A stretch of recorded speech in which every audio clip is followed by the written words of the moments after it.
with United Nations Population Fund, UNFPA, and the Swedish Embassy in Zimbabwe.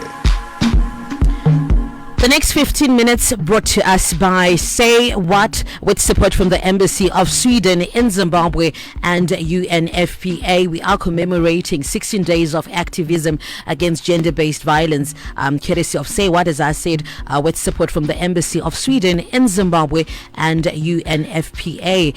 Our guest this morning, Chipotsitsi Mlambo, a maternal health advocate from Ronaflo Foundation, and we also have Tembani Kumalo, SRHR defender. Good morning, lady and gentlemen. Thank you so much. Thank you. Thanks for having us. To start with you, Chipo, what is your reflection on sexual gender-based violence in Zimbabwe, in the context of, the latest child pregnancy cases? We've had a number of them, very unsettling, very disappointing, and it hurts us so much. I think that what these cases have done, they have sort of shocked the nation, and rightfully so. And they've forced the nation to look at what most of us who work in this sector in terms of like maternal health and child protection, it's information we knew already, right? But I think the nation is rightfully shocked. A 9-year-old is just a baby. And I think a lot of people are asking, anecdotally you see in groups, people saying, Sakateta say, I think we should stop looking outside and just start looking inside. What are we as community doing? At the end of the day, these are our kids. So what are we doing collectively as community to make sure that even at household level, at community level, kids are safe? It should not be norm that a 9-year-old is pregnant, or as Ronaflo Foundation, every week we have groups of teen mothers that we sit with. Right now we have a database of close to 200, all of them under 17, either pregnant or lactating, meaning they're breastfeeding. This is not normal. Something is wrong. So I'm glad that this has come to the fore. I'm glad that we're having conversations around it.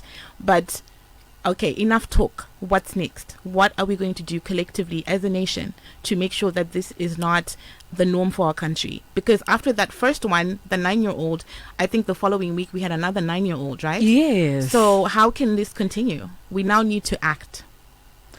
Really, and I do agree with you. We now need to act. It can be normalized. It can be a norm. Just like that, just like that. Has that always been the case? You say you work as someone who works in maternal health. Has that always been the case? I have to be really careful about how I answer this question, because there's people who like to run and bash us with facts and but I always want to question the data, because for me, my data comes from knowing that at this time, if you say, Chipo, give me a 14-year-old with twins, I can give you a 14-year-old with twins, because I'm around these kids all the time. As Ronaflo, this is what we do, right? Our whole mandate is to make sure that regardless of how you get pregnant, whether you're a teen mom or you are an adult mother, you deliver safely and with dignity, particularly the dignity part. And I want to say, after COVID and during COVID, we had an influx of teen moms. There are a lot of data that's been put out there in terms of people researching, speculating about why there's been an uptick. But yes, it's always been there. What I'm really grateful about is that there are programs like the one that we have right now, sponsored by Say What and the Embassy, to say, let's talk about it. Let's make it mainstream. Let's make the nation aware that this is happening. But at any point, if anyone wants to see we're not going to publicize them, but there are 14-year-olds, 15-year-olds, 12-year-olds who are having babies. And until you've seen a 13-year-old with a C-section scar, you can't tell me anything, because they are there, Wakawanda. And we need to do something about it. I think we need to stop talking, because there's a lot of talk. I'm very critical about different spaces that I find myself in. We talk a lot in Zimbabwe. We love a talk show. We love a workshop. Talking. But now it's time to act. We need to act. We cannot continue to have 14 and 9-year-olds and 10-year-olds who are pregnant and have babies. And the funniest thing is, by the time they're 16, they're on their second baby. Yeah, it's just a lot to take in, and as you said, we need to act. We cannot just keep talking. If you're just joining us, it is a radio broadcast simulcast. We are on Star FM, Diamond FM, and Yami Yami FM. We welcome our listeners. We're also live, by the way, on the Say What Facebook page and the Star FM Facebook page. Chipo, how safe? I think we move on to the issue of safety, right? How safe are young girls and women in domestic and public spaces, in as far as gender-based violence is concerned? Honestly, I think we're only as, I look at it from a two-pronged way. We're only as safe as the policies that have been put in place to protect us, right? And I think government is making concerted efforts to put in policies to make sure that if something does happen, you have recourse, right? But over and above government, I think as community, we are complicit. We need to stop. Zimbabwe, we're very good at saying, they will remain there, they will remain there. We're very good at that. We ask Urumende to do everything. But I'm like, no, we are complicit as community. What are we doing? Munaraunda, like Munaraunda, like, by storm drain, by no gotta boys them in the neighborhood. Everybody knows the one guy that has likelihood of doing something to a kid. We all know, and we do nothing. We see them catcalling little girls. We see them harassing. I mean, I'm a whole 40-something-year-old woman, and I don't feel safe sometimes. So who am I going to go to? It's us, the community. So when you ask me, are women safe? I say, not as safe as we deserve to be. No, I don't think so. But what can we do collectively as society to make sure that as women, as girls, we're safe? It starts at household level. What are we as parents? What are we as relatives? What are we as society doing to make sure that we call a thing? If you know there's someone being inappropriate, arkuita chiramu, quote unquote, for example, what is that? Let's call a spade a spade. Chiramu is abuse, right? And I don't want people who like to say, oh, you're knocking our culture. Our culture is beautiful. Our culture is beautiful. There's nothing in our culture that then says that it's okay for a 40-year-old to go and rape a 9-year-old. Totally unacceptable. It's unacceptable. So we are only as safe as our society. We need to look at ourselves as society. What are we doing to make sure that society in general is safer? We are all complicit. Let's make it safer for everybody. It's incumbent on all of us. It is, and the onus is on us as well. But then what are we doing in our individual spaces? As families, are we calling out those who are, caught on the wrong side? We'd also love to hear from you. You can come on our WhatsApp platform, 0775-897-897, commemorating 16 days of activism against gender-based violence, courtesy of Say What, with support from the Embassy of Sweden in Zimbabwe and UNFPA. And she was also reflecting on sexual gender-based violence in Zimbabwe in the context of the latest child pregnancy cases. And you can also come send a voice note, send messages, ask questions, 0775-897-897. May you reflect, Chipo, on the vulnerabilities, because you did mention that they are teen moms, on the vulnerabilities of teen moms in the context of gender-based violence and maternal health-related challenges. When you come to maternal health, that's a really sore spot for me. I think even the title that I was given to you is maternal health advocate. This is all I do, 24 hours a day, 7 days a week. At the end of the day, when we're talking about maternal health in Zimbabwe, in general, we talk about the 3 delay model, right? What is it that impacts the life of a woman to get to a point where she's told makorokoto, right? Where you have a safe birth in a hospital. There's so many things that impact that. And I'm just going to quickly tell you about the 3 delay. And then I want to juxtapose that with a 14-year-old who's pregnant. So the first delay is the decision to actually go and get obstetric help at a facility, right? So if you're 14, you've been raped, your father is the one who's raping you. Where's the agency for you to say, I want to go and actually go for antenatal care before I deliver, right? That's the first delay. Second delay is, okay, how do you get to the clinic or the facility? You're 14, you live alone, and yes, there are 14 and 15-year-olds living alone in the city who are pregnant, right? They have no social net at all. So that's the second delay. How does she go to the hospital? Then the third delay, the kind of assistance you get when you get to the hospital, right?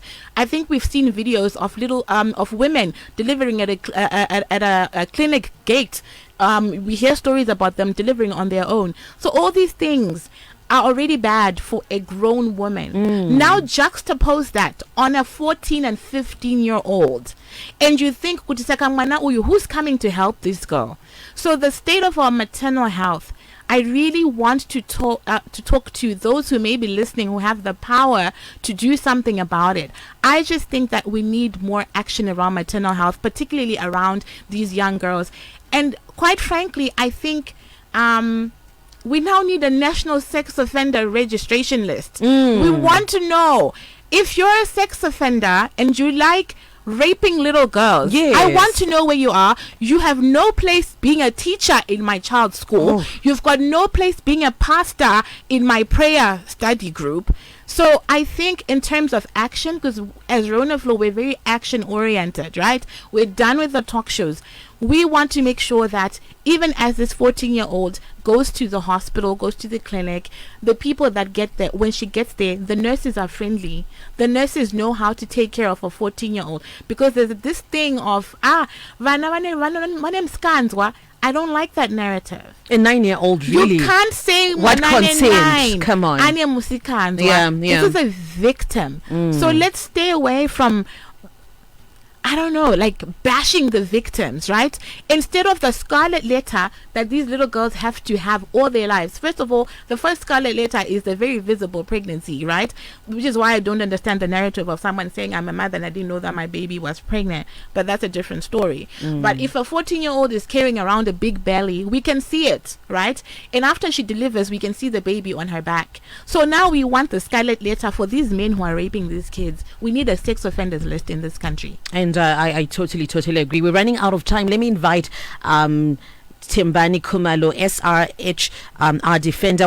Timbani, what kind of engagement will you have with perpetrators of sexual gender-based violence, and what do you recommend should be done to protect the girl child in today's Zimbabwe? All right. So I think in terms of engaging perpetrators, engagements in most instances try to look at what exactly we can do to rehabilitate these individuals, what exactly we can do in terms of dispelling some of the narratives they create, right? So firstly, when you find that there are a lot of young boys out there who are perpetrating, and I think they do so in so many ways, for example, catcalling, like she was mentioning, saying demeaning things to girls, even the whole issues of cyberbullying that exists in status quo. I think in most cases our engagements mostly look at talking to these young guys and trying to talk to show them that in most cases what they are doing is something that is extremely harmful, and it's something that is damaging consequences to the girl child and other individuals as well. I think we do that in so many ways. For example, social media platforms. I think we've really been active as SRHR defenders in that platform. We also do that by having even campaigns in universities and in schools, talking to guys in general and talking about some of the behaviors they are doing and why they're extremely damaging. Then in terms of responding to cases of sexual violence, I would honestly say there is so much that can be done and there's little that we are doing. For example, I think we have a lot of policies and laws. We don't really do anything in terms of making sure that they're implemented. We don't really have any accountability mechanisms to ensure that they're actually carried through. Two, we have a lot of bills that we have been passing, but it has been a long time since any of that bill actually made it into an act or was used to ratify the constitution and things like that. It's like they're just made and then a long time passes while the same consequences, the same harms that we've been complaining about continue to happen in status quo. A lot of young girls continue to be victimized, right? Despite the fact that these bills are recommending a lot of amendments to be made. I also think on a third level, even us as society, we are not really doing much as individuals ourselves, right? For example, I think when you have someone that you know is consciously violating someone, for example, it's your son who is beating a woman, you don't really have an incentive to report. You are not someone who's going to try to help out that young girl. You completely forget that, this is a person who is in a situation that needs your help. I think our responses just needs to be very broad-based and very holistic, because there is really no one area that we think is failing. I think it's all areas within our society. You can even talk about our schooling systems or educational systems, and whether girls have access to this education themselves, and how disempowerment simply means that they are put in places where they are more vulnerable to same abuses that they have. I think there's just so much that we can talk about, and there's so much that needs to be done, but it just starts with just taking action from an individual level, just deciding that, okay, enough is enough and this is what I'm going to do about it, as opposed to just sitting down and waiting for someone else to take that action, because I think every individual has something to be done here. Couldn't agree more. Thank you so much. We have run out of time. Chipo Lambo, we appreciate you for coming and for engaging in this conversation. A maternal health advocate with Renaflo Foundation, and also Tembani Kumalode, an SRHR defender. We thank you for your time. This program, of course, brought to us by Say What, with support from the Embassy of Sweden in Zimbabwe and UNFPA. We're live on Diamond FM, Star FM, and Nyami Nyami FM, as in Papers Radio Simulcast. Good morning. Ndaswera zvangu kwankuri seko kubasi. Ya kwakuri bonda kusuwa sha. Munombondiswai kana kumbofona shuwa. Ya sorry kwakuri busy sha. Waswera uchiteko nasi? Kutomenya zvangu nzunguka dzembe wona kamvura yanaya fiu totomboita kazvekuchimunda chedu chi.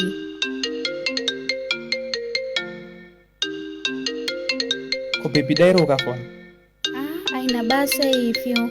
Sha, auchaina basa. Anokanzi Cobra. Ndiani anonzi Cobra here? Ukabva waziya vanhu vese ere naifili. Alice sha, hausikundidaira ndati ndiani anonzi Cobra? Mukomana wechingoro yanotengesa Cobra. Ora ndipendi zvionere chimoni po phone. Zvaita sei food can Alice ndipo phone Alice. Aye wakati. Ati dimana naro Alice ndipo phone. Yo Alice. Ndikuvadza kani Philip ndisiye. Amai.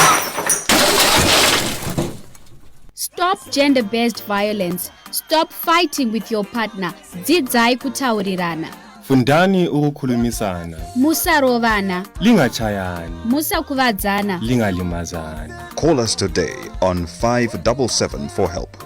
This message is brought to you by Say What in partnership with United Nations Population Fund, UNFPA, and the Swedish Embassy in Zimbabwe.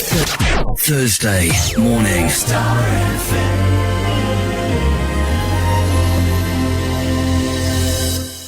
Candy on the Morning Galaxy, right here.